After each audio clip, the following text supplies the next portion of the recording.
What a terrible husband. Doing something bad on the wedding day. But this is the best way to loosen up, isn't it? On the day of the wedding. When I peeked into the dressing room, Kevin and Sarah were entangled, wearing nothing at all. Ugh. Ashley's boastful happy wedding is such a hassle. That's terrible. What are you saying? You're the star of the show. I'm not the star. If you say that, it's funny because Ashley doesn't look like the star either. No matter how much she dresses up, a plain face is just a plain face. She's just making a fool of herself. It seems I was the only one excited about getting married. My heart, which had been noisy until now, suddenly quieted down. Sarah looks better in her current undignified state than in any white dress. I might as well make them the stars of the show today after they've been insulting me so much. I'm Ashley Baker, 32 years old. After meeting him at a mixer and dating for a year, he finally proposed to me. Not in a special, high-end restaurant with a sparkling diamond ring, but at our usual pub. His name is Kevin. We both have straightforward personalities. We hope for the best, we toasted with beer. Though he proposed, the wedding wasn't immediate.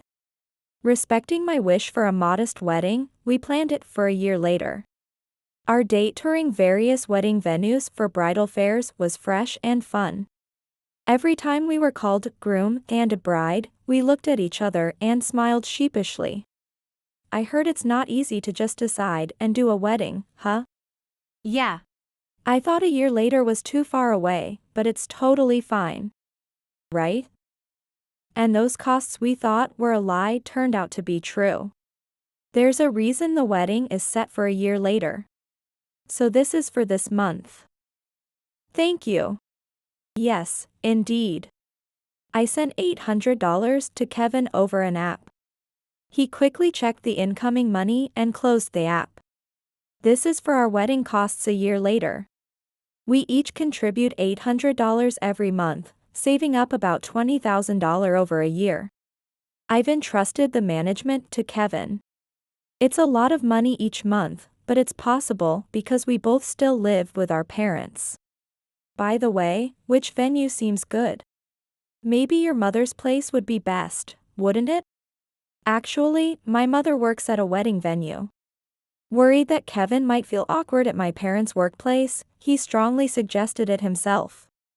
The venue was really nice, and above all, it's great they'll give us various services since it's family. It was economic thinking. Very Kevin. Thus, our wedding preparations were progressing smoothly. We had already met each other's parents. Before the meeting at the venue, we wanted to talk things over at one of our parents' homes. So our visits there became more frequent. It could be a cafe, but Kevin's mother doted on me, saying, "We're family now. Come over anytime." Wow, they have a sweets buffet these days? What should I do? I can't eat much in a formal dress. Mom, it's the wedding. It'd be strange if the groom's mother was too focused on eating. That's true, what a shame. We always had a lively discussion. But the mood changed suddenly with the arrival of a certain person. No way. Kevin getting married? That's hilarious. As usual, I was visiting Kevin's parents' home when she suddenly appeared. Pointing at me without introducing herself, she laughed. Huh? This is your fiancé? Well, this is about right for Kevin, isn't it? She was a young and cute woman with loose, curly hair and plump lips. In contrast, I was dressed in a hoodie and almost no makeup since I wasn't going anywhere. I was angered by her words, but I wasn't dressed to confidently retort. Frustrated, I bit my lip and looked to Kevin for help. Kevin scratched his head, looking a bit embarrassed. Hey, Sarah, that's rude. Then Kevin introduced her. Apparently, she was his cousin Sarah. Despite being 5 years younger than Kevin, she acted far more superior. You can't be picky at over 30. Someone like her is more realistic, right? Kevin just chuckled. His parents scolded Sarah. Despite her rudeness, I wondered if she would be invited to the wedding, as I forced a smile. Sarah had only been there a short while, but Kevin's mother urged him to drive her home. Sarah left the house looking dissatisfied. After Kevin and Sarah left, his parents both apologized. "I'm sorry, Ashley." Sarah just speaks without thinking. She's always treated Kevin like her follower since they were kids. And maybe she's upset you're taking him away. A follower of a girl 5 years younger? He could not support me because he couldn't oppose his boss? What a hopeless man he is. "I don't mind at all," I cheerfully replied, making sure not to let my in-laws sense my dark feelings. On the day of the wedding venue consultation next weekend, a major problem occurred. "Sorry for the wait." Who was it again? "Oh, Ashley. You're so plain, I hardly noticed you." To the meeting spot where I was supposed to wait for Kevin, Sarah came along. Because I definitely have better taste than Ashley. If it's a wedding, it has to be flashy. Leaving me bewildered, the two of them leaned close to each other in intimacy. Sarah naturally came along for the wedding consultation. "Kevin, don't you think these flowers would be nice?" Yeah. "They're nice." Kevin is caught between two women. And a lively woman who is actually an outsider keeps giving opinions. What does it mean when the real bride is me with a gloomy face? It seems like a bizarre scene. The wedding planner gives Sarah a vague smile and tries to turn to me with, "And the bride," but is drowned out by Sarah's cheerful voice. After a while, Sarah looks between me and the planner and snickers. "Hey, this isn't a funeral consultation. It's really depressing just over here. If you're not into it, why doesn't Ashley go home?" Right now, I think I must look incredibly foolish. I can't close my mouth that's hanging open. Sarah's behavior is so incomprehensible, she might as well be an alien. It was you who wanted a wedding. And yet, to dump all the details on Sarah? That's not possible. You just wanted to wear a dress and be fawned over by everyone, right? Kevin was an alien too. Until just recently, he seemed like a completely normal person, but now I can't keep up. It's fine by me. I love organizing events, like barbecues and Christmas parties with friends. Leave the wedding planning to me. As expected of Sarah. I'm relying on you. Well, Yeah. at this rate, my wedding will become Sarah's. I want to scream no, but I can't find my voice. The more I panic, the more my throat tightens. Kevin and Sarah are laughing uproariously. "Kevin." Then, a voice came from behind. Slow and polite, not loud but clearly audible. Kevin and Sarah's laughter stops. Turning around, there was my mother. "Kevin, who is that woman? She seems almost like the bride." Kevin immediately distances himself from Sarah. He awkwardly wraps his arm around me, smiling at my mother. "I'm sorry, but you're causing a disturbance to other grooms and brides here. Could you please quiet down a bit?" Oh. "Yes, sorry. Thank you." "Then, your companion is leaving now, right?" "Huh? Oh, yes." My mother is smiling sweetly, yet there's a strong pressure about her. She forcefully sends Sarah away. That night, my mother worried about us with a baffled look. Kevin seemed so serious. What's gotten into him, bringing a woman like a mistress to the wedding consultation? Kevin is her minion, it seems. Her minion? After explaining Sarah's relation as his cousin and their power dynamics, my mother shrugged. What is that? They are no longer children. According to my mother, who has been involved in many weddings. Troubles are common behind the scenes of seemingly happy weddings. The stars of the wedding should be the bride and groom.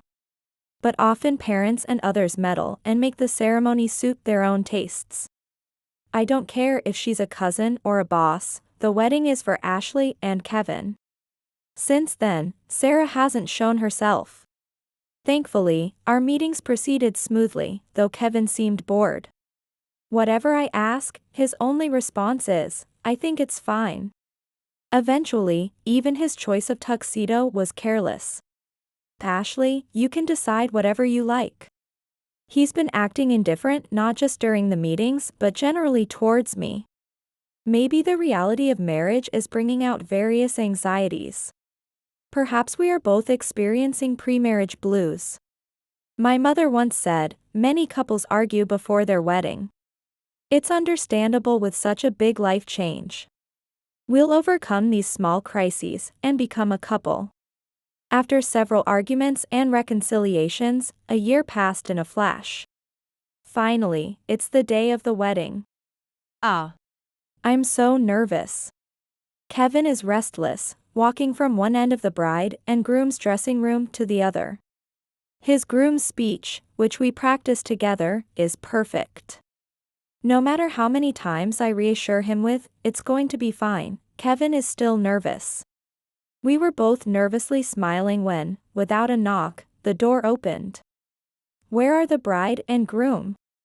My face freezes instantly. It was Sarah. "Oh, there you are. Neither of you have done your makeup or gotten dressed yet.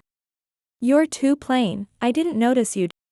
Laughing, Sarah is wearing a pure white dress. Moreover, it's a miniskirt above the knee, showing off her bare legs. It might be cute on a 3-year-old, but it's absolutely improper for an adult. She said she came early to get her hair done at the venue. It's way too early. I can't help but suspect she came to mock us. Hey, isn't my dress cute? I might even look more like the bride. I don't want any unpleasant experiences on my wedding day. I just forced a dry laugh. Ah. Haha. Soon, it was time for my hair and makeup to start. Prompted by the staff, Sarah left the dressing room. I sat down in front of a large mirror, feeling relieved. However, I couldn't see Kevin at all during the makeup. He was very nervous, so he might be walking around in the lobby. After finishing my hair and makeup, I went to look for him. Since it was still early for guests, only the staff was in the lobby. Then, the garden, the restroom, thinking as I walked down the hall. I stopped in front of the relatives' dressing room. The bride and groom's dressing room is a brightly lit, pure white room. It's very luxurious, with a bed and a bathroom in the back of the makeup room. When would we ever use this if we're not staying overnight? Kevin and I had laughed. In contrast, the relatives' dressing room is a calm space, with brown tones. Suddenly, I became curious about the relatives' dressing room and quietly opened the door. The first thing I saw was a counter where drinks for hospitality were about to be set up. It was a 2-room suite, and further back, there was a spacious sofa. Kevin had said during our venue tour, "I like the relatives' dressing room better than the bride and groom's. You can totally sleep on those huge sofas." As expected, I heard noises from the back. But something was odd. It sounded like the faint meowing of a cat. Also, the sofa creaking unnaturally. My heart was beating so fast it felt like it would break. From the other side of the thin wall, I heard Sarah's voice. What a terrible husband. Doing something bad on the wedding day. I could tell from the sounds what shady things Sarah was doing. But surely, the other person must be someone I don't know. I was hoping with a prayerful heart. But this is the best way to loosen up, isn't it? Undoubtedly, it was Kevin's voice. I collapsed right there, feeling limp. In a daze, I peeked into the next room. It was unmistakable. Kevin and Sarah were entangled, wearing nothing at all. Kevin buried his face in Sarah's chest, cooing one more time. What is it okay, Timewees? Is it okay for the groom to be doing this? My prep only takes 10 minutes, so it's fine. It's such a hassle, Ashley's boastful happy wedding. That's terrible. What are you saying? You're the star of the show. I'm not the star. If you say that, it's funny because Ashley doesn't look like the star either. No matter how much she dresses up, a plain face is just a plain face. She's just making a fool of herself. It seems I was the only one excited about getting married. My heart, which had been noisy until now, suddenly quieted down. As I calmed down, hatred surged within me for them entangled without clothes. Sarah looks better in her current undignified state than in any white dress. I might as well make them the stars of the show today. After a while, I stepped outside the dressing room where my mother, looking pale, rushed over. I will never forgive this, I said firmly, and my mother nodded earnestly. Then, 20 minutes later. Huh? Why? Kevin was trying to forcibly open the door of the relative's dressing room. But it wouldn't open. I had borrowed the key from my mother and locked them in. I also put a brace against the door. Hey, is anyone there? It won't open. Kevin banged on the door, calling for help. He's oblivious to the situation outside. What are you doing there? I asked. Ashley? The door won't open. Can you open it from the outside? Do you want me to open it? Huh? Of course. Hurry up. He seemed a bit irritated. I opened the door from the outside. As soon as Kevin came out of the dressing room, he grabbed my shoulder. Why didn't you open it sooner, eh? Kevin stopped suddenly. And for good reason, as behind me were my relatives. Kevin's relatives, and the venue staff, all gathered. What's going on? Sarah, who popped her face out, seemed to sense the bad atmosphere. She tried to pass it off with a thin smile. What's everyone doing here? I was just looking around the wedding venue. And it seems we got locked and we were in trouble. She started making excuses without anyone asking. Kevin's relatives also opened their mouths with dissatisfaction. We were told to come quickly because something serious happened.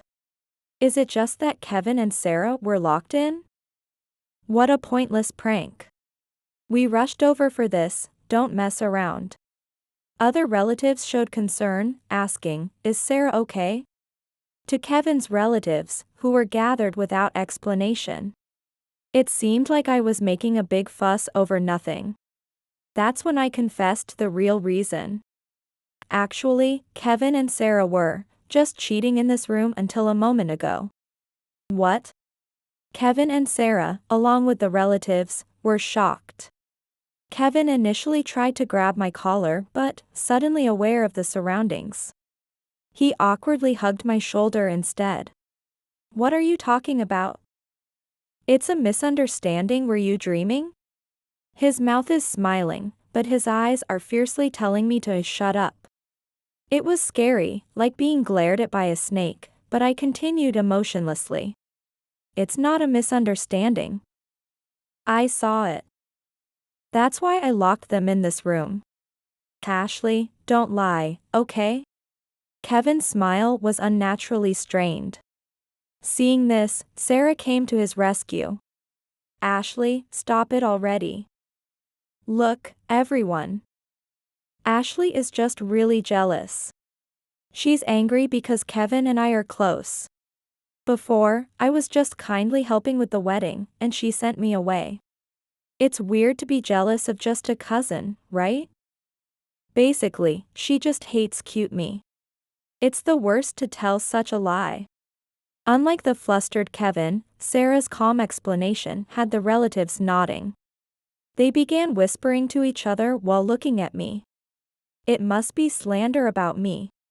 Kevin's parents tried to calm the situation, but no one was listening. A groom cheating at the wedding venue on the wedding day is not normal. So it's more plausible that it's a lie born out of the bride's ugly jealousy. Kevin's relatives pierced me with relentless stares like needles. The flustered Kevin became bold.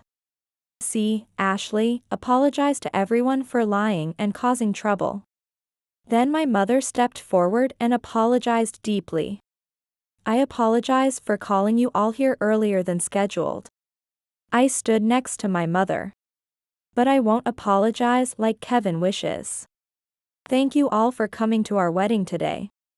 As an apology for rushing you, though it may seem odd, we have prepared a special entertainment. At a signal, the staff guided the relatives to the banquet hall. Kevin and Sarah followed the relatives, confused. A huge screen was being lowered in the venue. Please, take a look. In the dimly lit venue, suddenly a woman's moan echoed. Simultaneously, a vivid image of Kevin and Sarah appeared on the giant screen.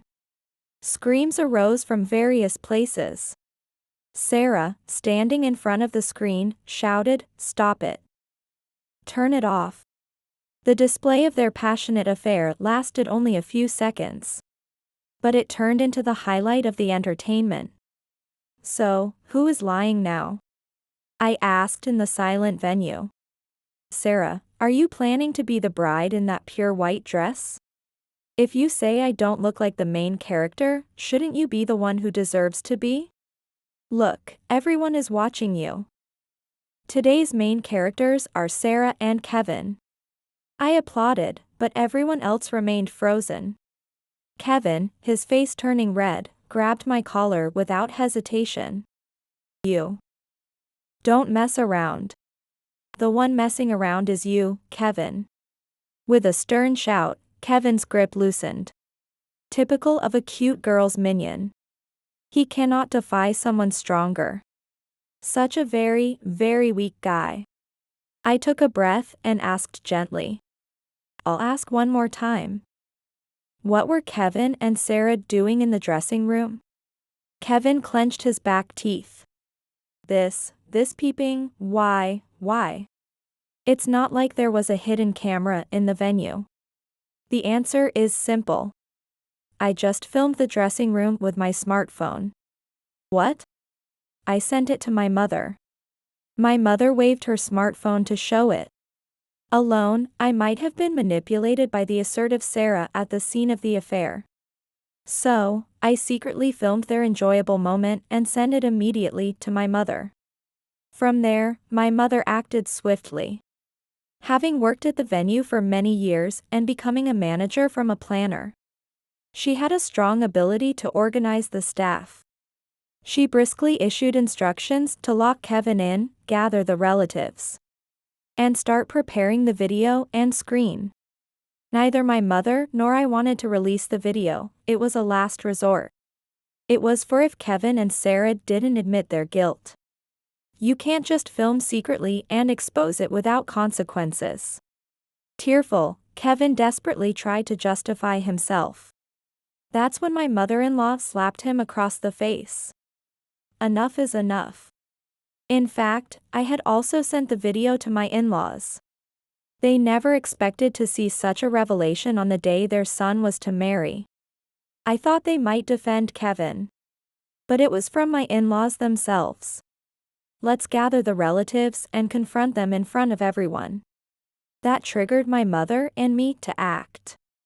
Kevin and Sarah are relatives. My in-laws made the painful decision. Because they didn't want to leave things ambiguous as they are family. My own mother betrayed me. Kevin stepped back fearfully. He held his chest as if he was about to have a hyperventilation attack. The one who betrayed is you, Kevin. My mother-in-law yelled, tears streaming down her face. Kevin's cries were loud. Everyone frowned and distanced themselves from him. Meanwhile, the other main character was quietly trying to slip away from the crowd. Even if she tried to escape amid the commotion, Sarah in her pure white attire stood out too much. She was soon caught by a middle-aged male relative nearby. "Let go, don't touch me." Sarah resisted, looking down. The middle-aged man raised his voice as if pleading. "It's a lie that you were cheating with Kevin, right? You love me, right?" Another man, sensing the situation, shouted, "You were reaching out to others besides me." Sarah looked down even more and did not reply. It seems that Kevin was not Sarah's only affair partner. It's unbelievable that she had been involved with 3 relatives who were close to her. Kevin stopped crying and loudly threatened the men. "I was special. I even gave her $800 every month." Sarah's head swayed, and she collapsed. It seems Kevin had said the one thing he shouldn't have. Following that, 2 other men also confessed they had been giving Sarah money. Ultimately, Sarah's goal was money. Kevin and the men, who had just been rivals fighting over Sarah, suddenly teamed up. "You said you loved only me, but you tricked me." Sarah became the enemy of Kevin and the others. Surrounded by the approaching men, Sarah trembled. "Help." Incredibly, Sarah and I made eye contact. Since all the relatives were looking at her with disdain, it seemed she couldn't even rely on her own parents. In such a situation, she wouldn't be able to look her parents in the face. "Sarah, you always wanted to be the center of attention. Everyone is looking at you now. Aren't you glad?" Sarah's face turned pale rapidly, and she rolled her eyes back, losing consciousness. Kevin, grabbing her arm, shouted, "Hey, Sarah, we're not done talking yet, you cheater." I lightly tapped Kevin on the shoulder from behind. "We're not done talking either, you cheater." Blaming a lover's cheating, is this some kind of joke? Kevin truly doesn't understand his position. The color drained from his excited face. "No, it's not like that.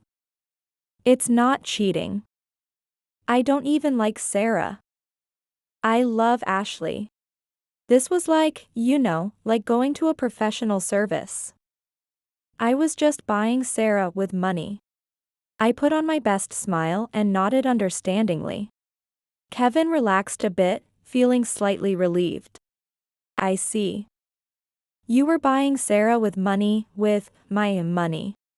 Kevin looked up to the sky with a smile still on his face.